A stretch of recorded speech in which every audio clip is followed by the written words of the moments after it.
So a common question I get is, how do I pay for home care? How do I pay for caregivers that I need in my house? It's a very common, very important question. Of course, everyone has a budget. My initial response to this, and this may not apply to anyone, of course, that has already a disability or a chronic condition where they absolutely need the help, is try to get ahead of it. If you're watching this, doesn't matter what age, 20s, 30s, 40s, you're an adult child watching your parents age, you're a baby boomer that just retired at 65 and you're like, okay, what do I do now? I'm scared I'm going to run out of money, or I want to age in the home, but I know home care is mostly private pay as long as possible. What I mean by that is be healthy, live a healthy lifestyle when you have the chance. Eat well, high fiber diet, low carbs, lean meats like white meats. Try not to skip meals. Sleep well, 7 to 8 hours a day, every day. If you have vices, try to reduce them. I love wine personally, and I try to reduce that as much as I can.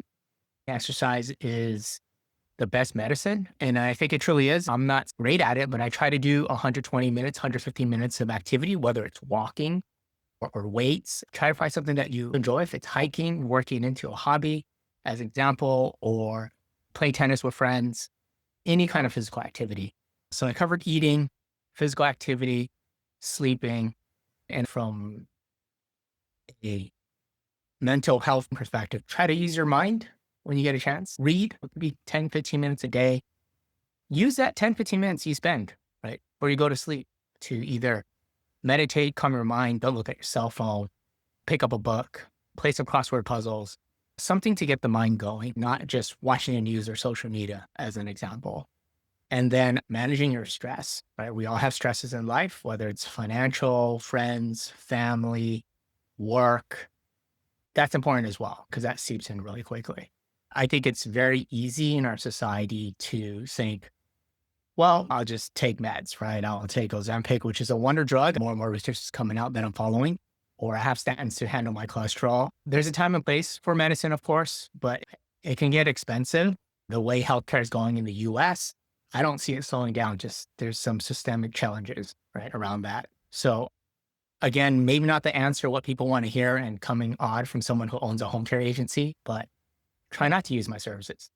If you can get ahead of that, you can. Again, I understand people have disabilities, have chronic conditions already. This probably doesn't apply to you, but there are things you can do with those conditions of what I just mentioned to help alleviate that. So where you don't need as much care. I say, get ahead of it. How do I pay for this? How do I plan for this? Do the work now. And I know that's hard to listen to for some people. It's hard for me at times when I don't want to work out. That's my message to everyone. Of course, when you're there and you need it, of course you need it. Happy to help.